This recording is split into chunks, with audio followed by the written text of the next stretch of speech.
Presenting Ayurvedic Diagnostic Assistant, an official submission for Google Gen AI Capstone Project.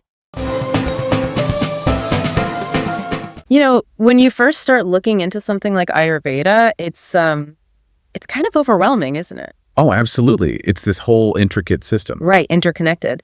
And trying to figure out the diagnostics, Vata, Pitta, Kapha from scratch.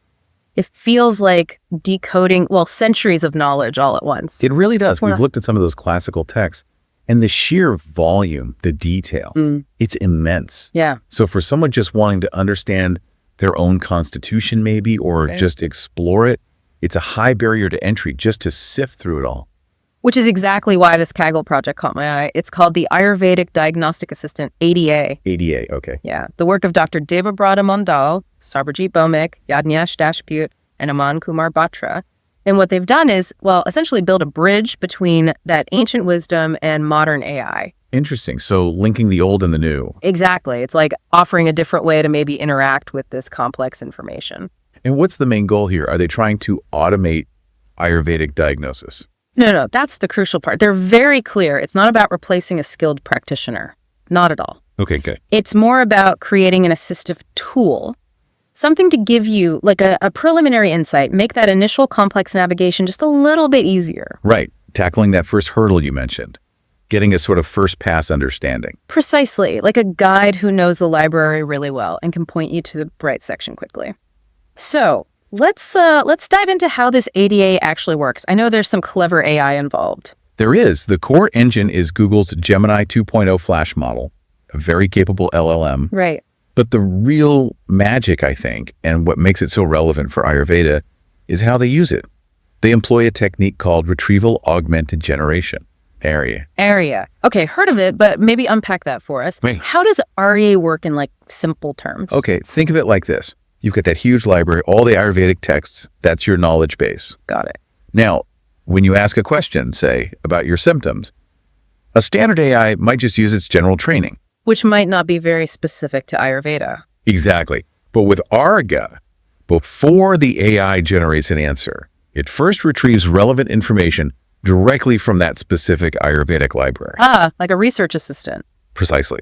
It finds the most relevant passages in the texts first, then uses those plus your question to formulate the answer. That's RIG in a nutshell. Okay, that makes a lot of sense for something like Ayurveda. You want it grounded in those specific texts.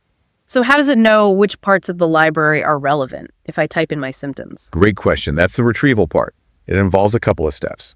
First, they prepared the knowledge base. They took a big data set of Ayurvedic texts from Kaggle. Okay. Broke them down into smaller chunks, manageable pieces. Right, not entire books at once. Exactly. Then they used something called sentence transformers.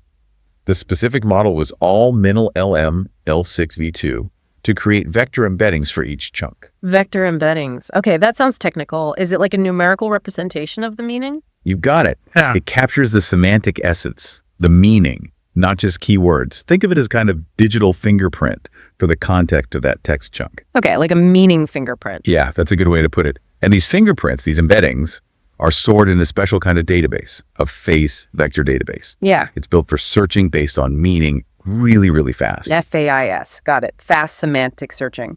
So walk me through an example. Let's say I input symptoms like joint pain, worsened cold, dry skin, feeling anxious. What happens then inside ADA? Okay, so the system takes your input, joint pain, worse in cold, dry skin, anxiety in natural language. Yep. It then creates a vector embedding for your symptoms using a similar process, a meaning fingerprint for your input. Right. Then it searches that FAISS database looking for text chunks whose vector embeddings are semantically closest to the embedding of your symptoms. So it's looking for textual passages that discuss concepts related to that pattern of symptoms, not just the exact words. Exactly. It understands the underlying concepts. Maybe it finds passages discussing Vata aggravation, characteristics of dryness, cold sensitivity, anxiety links in Ayurveda. It's retrieving based on meaning. That's clever. Much better than a simple keyword search. So it pulls up these relevant bits from the scriptures. Then what? Does it just show me the quotes? No, that's where the generation part of our gig kicks in. It's the Gemini model. Okay. The system gathers those retrieved text snippets, the evidence from the library, and combines them with your original symptom list. Right. And it also adds a carefully crafted prompt, specific instructions written by the team. This prompt basically tells Gemini, okay, here are the user's symptoms. Here's relevant info straight from Ayurvedic texts. Now, based only on this provided context, analyze the likely dominant dosha, potential imbalances, and suggest relevant Ayurvedic approaches.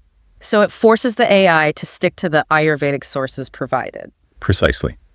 It grounds the AI's response in authentic Ayurvedic knowledge. The output isn't just Gemini's general idea. It's an analysis based on the retrieved texts. That makes it way more reliable and relevant for Ayurveda. That's really the key difference, isn't it? Grounded generation. Okay, so Gemini does its analysis. What does the user actually see? What's the output like? It's designed to be structured and clear. They use something called few-shot prompting. Meaning? They gave the AI a few examples of the desired output format. Like, here's input A, produce output formatted like this. Here's input B, output like this. It helps guide the AI. Okay, teaches it the structure. Right. And they also instructed it to generate the output in JSON format behind the scenes. Which makes it easy to display neatly. Exactly. So the user gets a well-organized report. And what kind of information is in this report? Typically, you'll see a few key things. First, the ADA's assessment of the most likely dominant dosha, vata, pitta, or kapha based on the symptoms and texts. Then, it'll outline potential imbalances related to that dosha. And critically, it often shows why by referencing how your symptoms match characteristics described in the retrieved texts. So it connects the dots back to the source material. Yes, it might even subtly hint at things a practitioner looks for, like potential pulse or tongue indicators mentioned in the text related to those symptoms or imbalances. Wow, okay. That adds depth. Definitely. Yeah. And then it provides categorized recommendations. Recommendations? Like what? Things like general dietary suggestions, foods to favor or reduce for that dosha, maybe some commonly suggested herbs. It might even reference classical Ayurvedic medicine names traditionally used for similar patterns. So actual formulations mentioned in the texts? Potentially, yes, referencing them. And also things like therapies maybe suggesting Abhyanga, oil massage, or Shirodhara if relevant texts came up. And general lifestyle adjustments too. That sounds quite comprehensive for a preliminary analysis. How do you actually interact with it? You mentioned Kaggle. Yeah, it's cleverly done using AP widgets right inside the Kaggle notebook. IP widgets, like interactive controls. Exactly. So you'd see a simple text box, you type your symptoms in there, click a button, maybe analyze symptoms or something similar. Okay. The system does the whole RAG process, embedding, search, generation in the background. And then the structured report, formatted nicely, probably using HTML, just appears right there in the notebook output. Very neat. So it keeps it all contained and fairly easy to use, even if you're not a coding expert. That seems to be the goal, make it accessible. And I saw they included sample cases, Vata, Pitta, Kapha examples. Why is that useful? Oh, those are great. They let you test the system. You can put in classic Vata symptoms, for instance, and see if the ADA correctly identifies Vata dominance and provides expected recommendations. Right, like validating its logic. Exactly. That builds confidence in the tool and helps you understand how it interprets different symptom clusters based on the texts. Makes sense. Thinking about the tech side, again, they mentioned using GPUs on Kaggle, T4s. Why was that important? Well, creating those vector embeddings for a large body of text, that takes serious computing power. Right, the meaning fingerprints. Yeah. Using GPUs, like the T4x2 available on Kaggle, speeds that process up massively. It means they could build and iterate on the system much faster.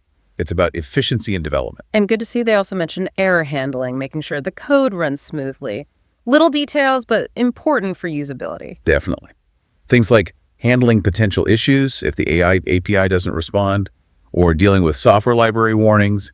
It makes the tool more robust and less likely to just crash. So, stepping back, what are the main takeaways from this ADA project? Why is it significant, especially for someone interested in understanding Ayurveda? I think the biggest thing is how powerfully demonstrates RAG being used in a very specialized domain. It's not just a general chatbot. Right. It shows how AI can intelligently interface with a specific curated knowledge base, in this case, classical Ayurvedic texts, to give insights that are grounded, structured, and genuinely useful.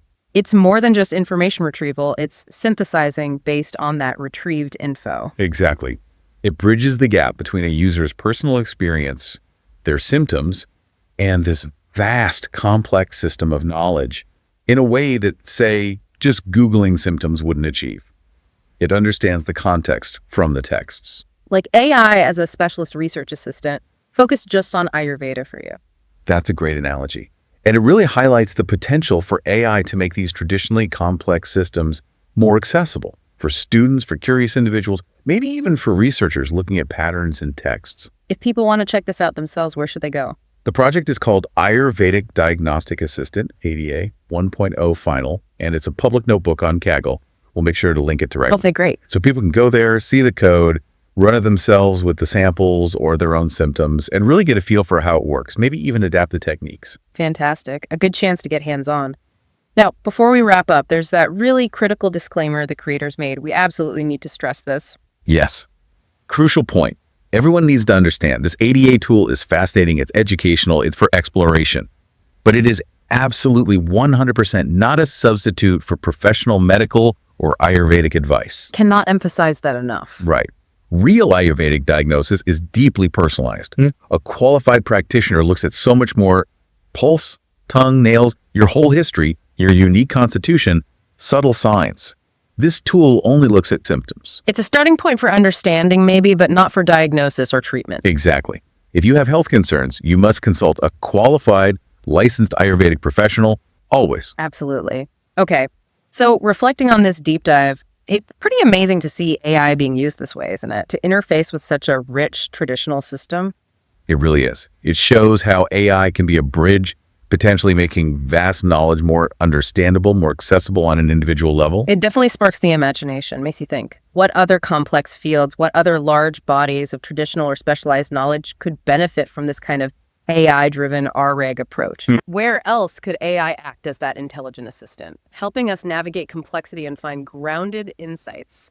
That's certainly something interesting to ponder.